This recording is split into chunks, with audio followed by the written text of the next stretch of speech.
So anyway, no winner yet. Let's talk about that. BC is absolutely ridiculous. Rigged elections? Yes, I think so. There's lots to get to. Let's get to it first.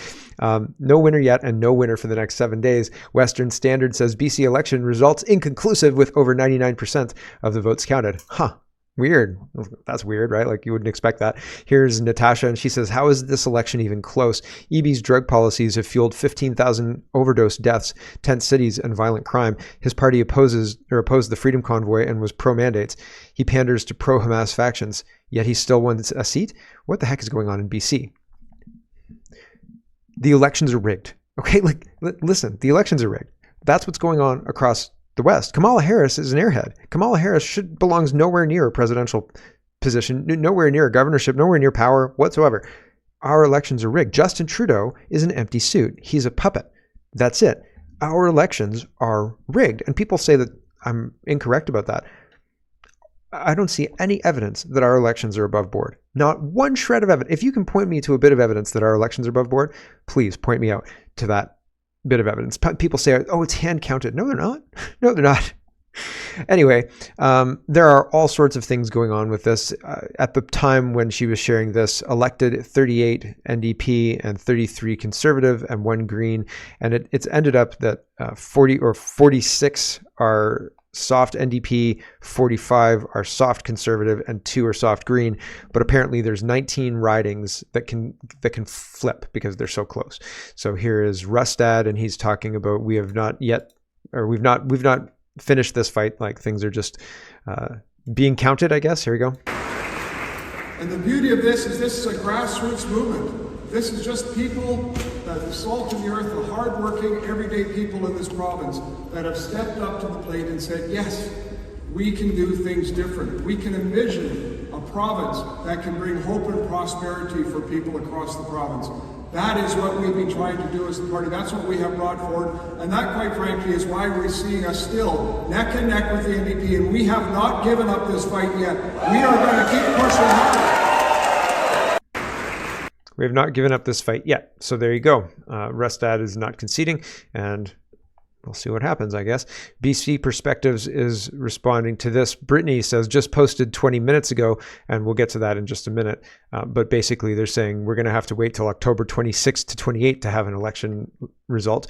And BC Perspective says, part of the most significant change to BC's voting process in more than 25 years will allow Elections BC to use machines to more quickly and accurately count paper ballots. The machines seem to not be working, or they're working exactly as they were designed to work, which is to put the desired candidate in power and make sure the election looks too close to call, right? Elections BC says, Elections BC statement, initial count update. This was 3:11 a.m. October 20th. That's Ontario time, right? BC's behind us. And so that's 10 after 12, 10 after 12 BC time. And Elections BC says 99.72% of preliminary results have been reported, and counting will continue for the next hour. Any electoral districts that are unable to complete final counts tonight will continue counting tomorrow morning. Due to election official availability and weather-related disruptions, we will not have complete preliminary results tonight for Caribou, Chilcotin, Surrey Newton, and North Coast Gwale. 16 districts are counting to count out-of-district ballots. These ballots take longer to count for several reasons. With BC's Vote Anywhere model, some districts are reporting out-of-district results from dozens of other contests. Write-in ballots also take longer to count than ordinary ballots. Automatic recounts will take place in electoral districts where the margin between the top 2 candidates is 100 votes or fewer at the conclusion of the initial count. These recounts will take place during final count scheduled for October 26th to 28th. Some types of ballots must be counted at final count and were not counted tonight. These include vote by mail-in ballots that were received by mail after the close of advance voting or dropped off in person at a voting place or district electoral office. We will report the number of ballots that will be considered at final count, and we'll provide this information as soon as possible. So final count is meant to happen next week. Cool. Sounds super like a really big opportunity to rig the election however you want to rig it. Rob gives us some brevity here. He says, good morning, everyone. It's 28 Fahrenheit and snow expected today in FSJ. Currently, 46 NDP leading or elected, 45 Conservatives leading or elected, 2 Greens leading or elected. However, the election now hinges on mail-in ballots and automatic ambulatory. 19 seats could swing, making the next BC government a majority instead of a minority. But here's the kicker. BC will not know until as late as October 26th. Well, so much for building confidence in Canadians' election system. Have a great day, everyone. So, wah, right? Like, it's not good. It's not good. And predictable. Totally predictable. Oh, a water pipe broke, you say? Stop the count. Stop the count right now, because we've got a water main break and we've got to add all of these extra votes that we just found under the table, right? Andy Lee says, Elections BC says the final poll won't be released, citing safety issues with electronic tabulators, saying they will be performing recounts. And Married Single Ma says it's 3 a.m. somewhere. And Andy Lee thought that was funny. Here is Mike, and he says BC storm. So just, I mean, by sheer coincidence, there was an atmospheric river, which is a rainstorm. And the rainstorm hit Friday and Saturday, with the most rain hitting Saturday and flooding a whole lot of areas of BC. And could this impact the election? A whole bunch of pundits say, no way, this did not affect the turnout whatsoever. I think it probably could have. Probably did. Anyway, all the underground parking in the Dundarve is flooded. Many millions of dollars of damage, water still rising and about to breach the railroad tracks. So that's not good. Hope you didn't park in there. Kirk shares this video. He says, it's no secret that it rains in Vancouver. It rains really hard, and we get atmospheric rivers. Rainstorms. It's expected every year. Yeah, rainstorms always happen. What I don't get, knowing that, how poorly the infrastructure is built to move water, it just pools everywhere all the time. So yeah, it's like people who hate the country and don't want you to actually have nice things and water the drains have used your tax dollars, lined their pockets with it, and given you infrastructure that fails, right? Sorry, given us infrastructure that fails. I just don't live in BC. This is like a rainstorm that happens every year, and these cars are flooded up to the, like, that's the floorboards, right? You get in your car and you're like, oh man, the whole floor is wet. The whole floor is wet. And these people have abandoned their car, right? Like, jeepers creepers, man. That's not good, right? This is not a success. I would be on the horn to my city council saying, what are you wasting my tax dollars on? We can't even see the rainbow sidewalk underneath all this flooding. And then they'd say climate change. And I would disagree. I watched this weather modification thing. And actually, after watching this weather modification thing, there was Real Fishing Life, and he did a whole thing on the Doppler stations up in Antarctica. And you can even Google Earth and walk around Google Street View and see some of these constructs. I found the Real Life Fishing guy better than this one, personally, but it was an interesting one. And these domes are all over Antarctica, and you can see them on the Google Street View map, and it's very concerning. Anyway, Adam Zivo, back to the weather, says, I wonder if the heavy rain today will dissuade some populations from voting. If so, could the weather swing the election? JJ McCullough is certain. He says the weather doesn't seem that bad. I don't think it would perceive it as anything other than a rainy BC day, if not for people constantly telling me to do otherwise. It's not nearly as bad as some are saying, but it's still a deterrent to some degree. What? I don't understand what these people are talking about. Are they not seeing this? Are they not understanding that flooding is out of the norm? Like, flooding is not a rainy day. Flooding is a catastrophic event, right? Like, this is not good. Millions of dollars worth of damage, parking lots flooded, or parkades flooded, and they're saying, oh, it's just a rainy day, get out and vote. Guys, like, you sound like idiots. You sound, honestly, like shills, paid for shills. Anyway, it's not as bad. And he doubles and triples down. Like McCullough says, as it stands now, I'd say we're very far from torrential rain. Here's a car floating in the middle. Here's 3 cars floating in floodwater in an intersection. Like, okay, sounds silly to me.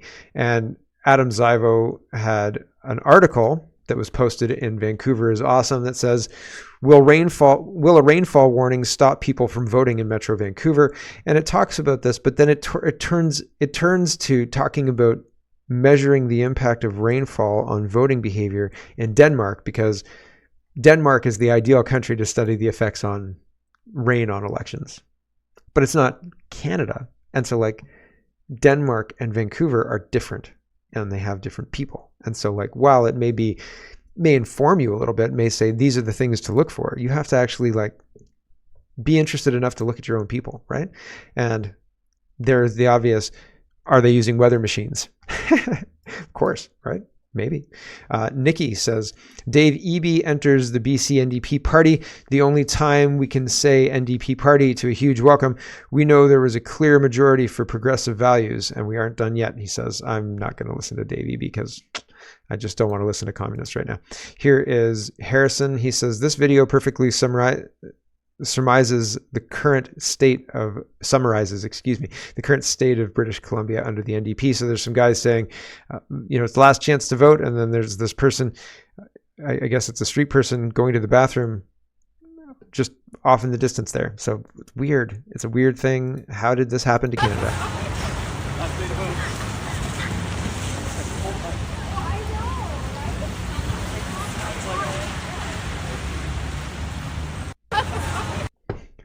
What? The whole thing is bonkers. Here is, just to give us a little bit of perspective, the president Bukele of El Salvador, and he's talking about freedom and what's happened to freedom in recent times, and I think it's worthwhile. I'm going to read what he's saying because I think it's Spanish. So here we go. He says, today the free world is no longer free. This is no exaggeration. Tragically, we can see undeniable evidence of this decline every day. The new threats of war continue to grow.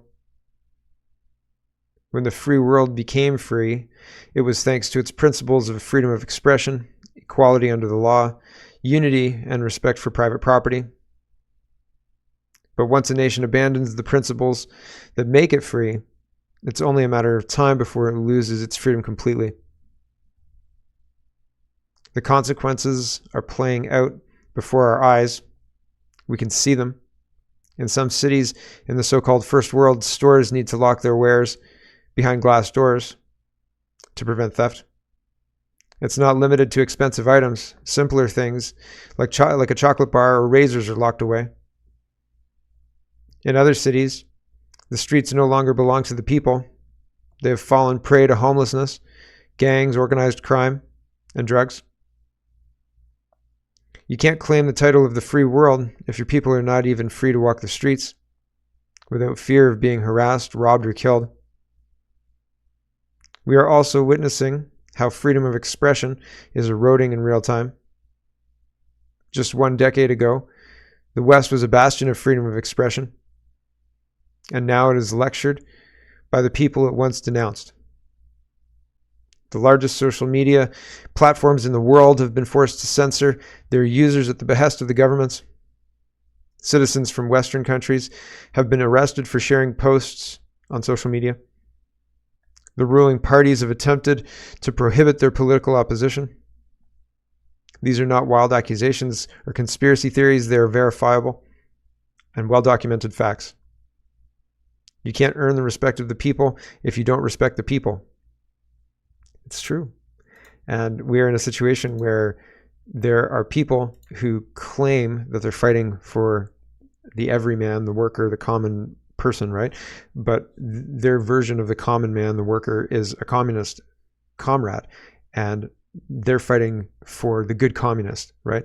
To put it into Stalin or how James Lindsay frames it, there's the people and the enemy of the people. And they're saying we work for the people, not the enemy of the people. And anybody who is against us and wants to have free speech, they're the enemy of the people, because free speech is dangerous in our world.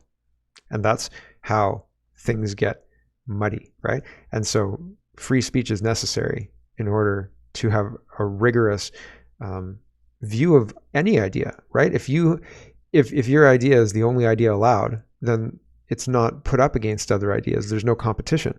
But if all ideas are allowed and you say, what about this? And then somebody comes up with a better idea, you go with the better idea, right? But in this model, there won't be anybody with a better idea because you'll silence them, right? Because you don't want to lose your power, right? Because your power is more important than innovation or moving forward or anything like that. The power is the thing to protect. Let's talk about elections. We have an election coming up, probably. Will it yield any results of any kind? Just like the BC election, seems like maybe not. So I don't know. But Justin Trudeau and Pierre Poilievre are both already in election mode, campaign mode. Pierre Poilievre has been since he took leadership of the Conservative Party, and he says food bank use in Mississauga is up 58% since 2023. That's last year, and 120% since 2021. When you tax the farmer who grows the food and the trucker who ships the food, you tax all who buy the food. Signed to axe the tax. That's just collecting people's email addresses and contact information so they can fundraise off you just in case you want to sign or whatever. But fundamentally, I think it's interesting how it seems like the conversation's changed. People understand that an invasion is going on. People don't want that to happen. People are upset about that kind of stuff.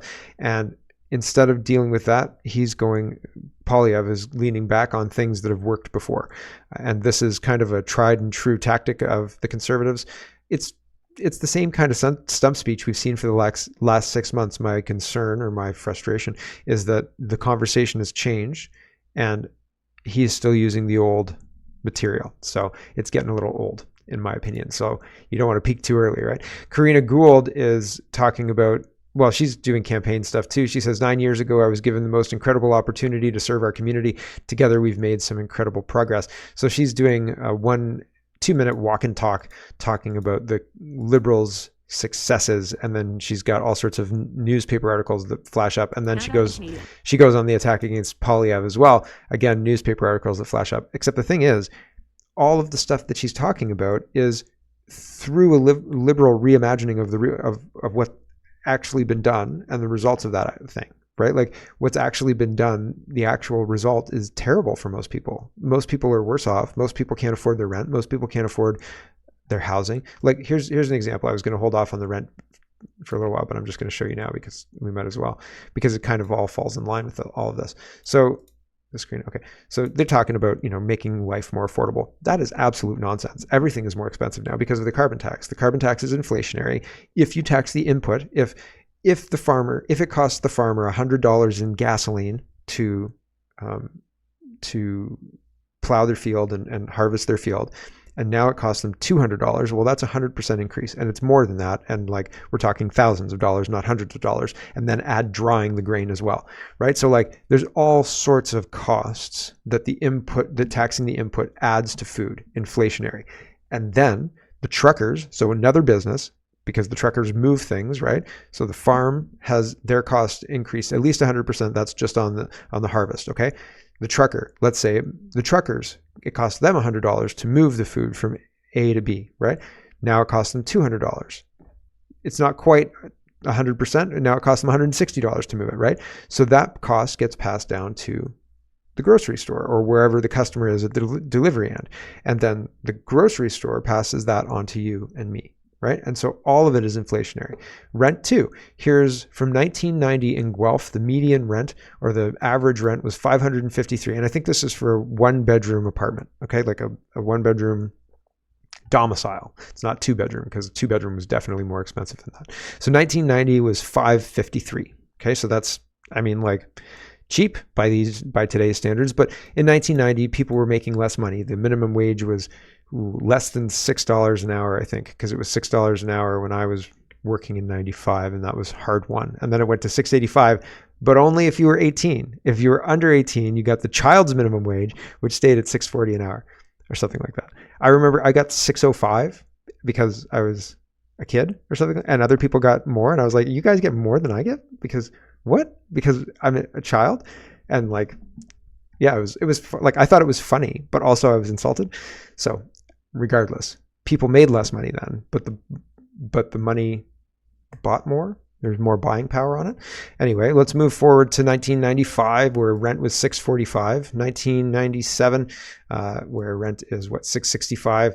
2000, $725, moving up. 2003, $815. Now, in 2003, I was renting in Guelph, and I had a 1-bedroom for $600. So maybe this is 2-bedroom. I'm not sure. It doesn't say, and I was looking, so apologies. But the the source is CMHC, and it's a government website. Okay, so sorry that it's a little muddy, but it's giving us a taste of what the rents were kind of like. 800 in 2002, 2010 it's 879. So like 10 years and rent's gone up $79. Like that's pretty okay. Like that seems like reasonable, right? Or 10 years, not quite 10 years. 10 years it's gone up $100. So 775 in 2000, 725 in 2000, and then in 2010 879. So maybe just a little bit more than $100, 150. So is that reasonable? I don't know. And then from 2010 to 2020, 871, 879 in 2010, and then in 2020 it's 1332. That's a lot more. That's a bigger jump than the last decade, right? And then from 2020 to 2023, according to this graph, 1332 to 1624, and then according to this graph, it's actually 2056. And this is rentals.ca National Rent Report. So I don't know which one to believe.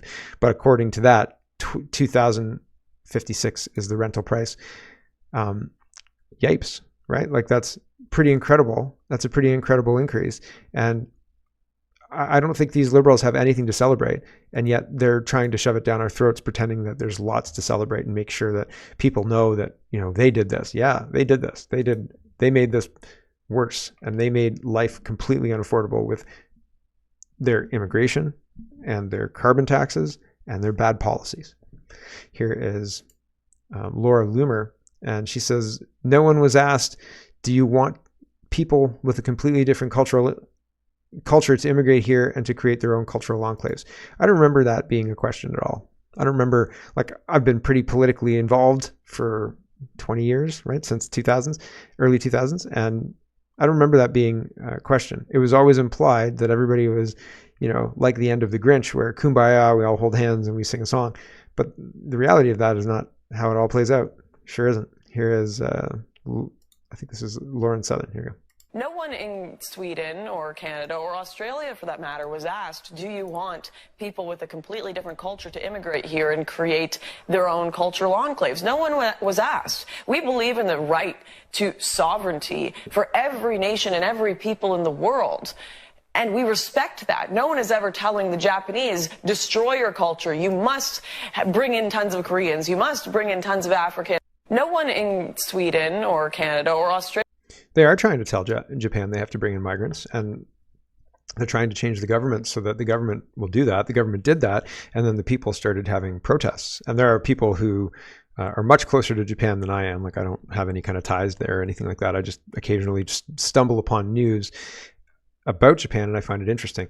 But yeah, the people are, as last I checked anyway, pushing back on Japan, opening up the borders and allowing all of this cultural destruction. They don't want their culture destroyed. So it's very interesting. Shivana says, interfaith marriages in my circle. Is diversity our strength? Is this something that we should be fighting for? Or is cultural enclaves and mixed culture marriages and things like that like a really good thing? Here's some anecdotal personal examples, so case studies. So this is what actually happened according to this person. So it's a personal story, but sometimes case stories can be instructive, illuminating. Shivana says, interfaith marriages in my circle. 1, school friends, boy Muslim, girl Hindu. After marriage, girl changes her surname and also dressing style. No sindoor, no Mango Sutra, no bindi, shares Eid celebration pics, but none of Holi or Deepavali. Okay.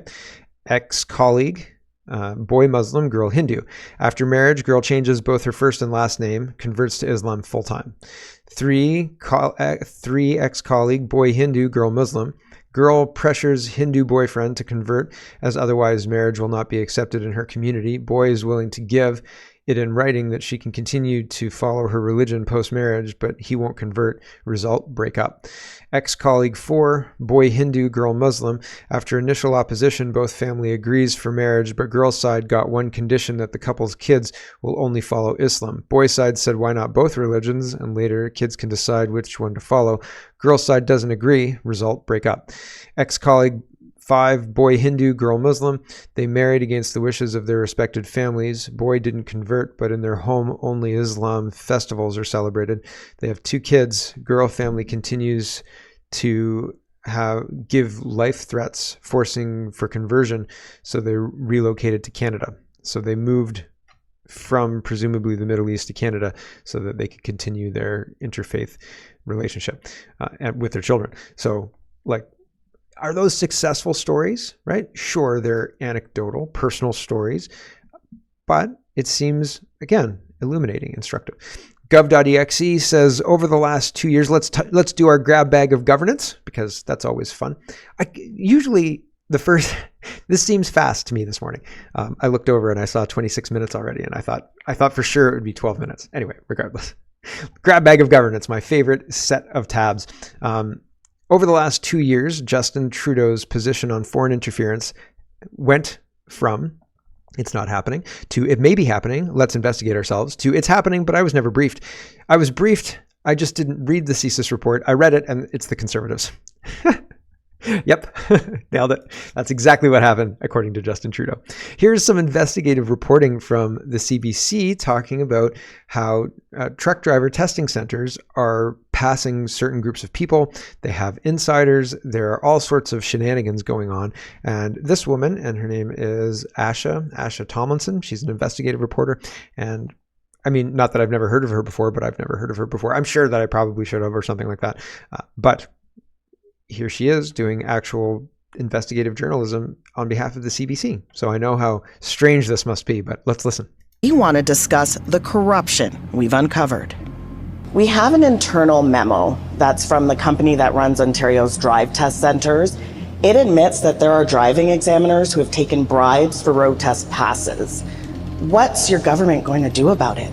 There's absolutely no room for any of that. As soon as it does come to our attention, that individual or those individuals, once investigated, would be taken out immediately. We also have proof that there are some driving schools who are taking major shortcuts with their students with training, and they're still getting MELT certified anyway. What is the point of standards if there's no enforcement? We have investigators almost every single day, multiple times a week in these schools. There have been many that have had their licenses suspended. There are some bad actors out there. We will catch them. Ontario does have the safest roads, but that being said, more work needs to be done. We've heard this before. I just hope we can follow up with you about that. Thank you. So there you go. There's a little bit more. Truck training schools are considered private career colleges and fall under Ontario's Ministry of Colleges and Universities. In a statement, that ministry tells us it works to ensure high standards and safe roads and also acts on complaints. Sure. How about bridge strikes? Do they act on bridge strikes? Hello everyone, thanks very much for watching. This is just a short version of a longer show. If you'd like to get the whole show, you can go over to canadapoly.com and sign up for a subscription. Just look in the drop-down tab for Shop and Donate and look for subscriptions, and you'll get immediate access to the full show. Love to see you. Thanks for watching, everybody. Have a wonderful, wonderful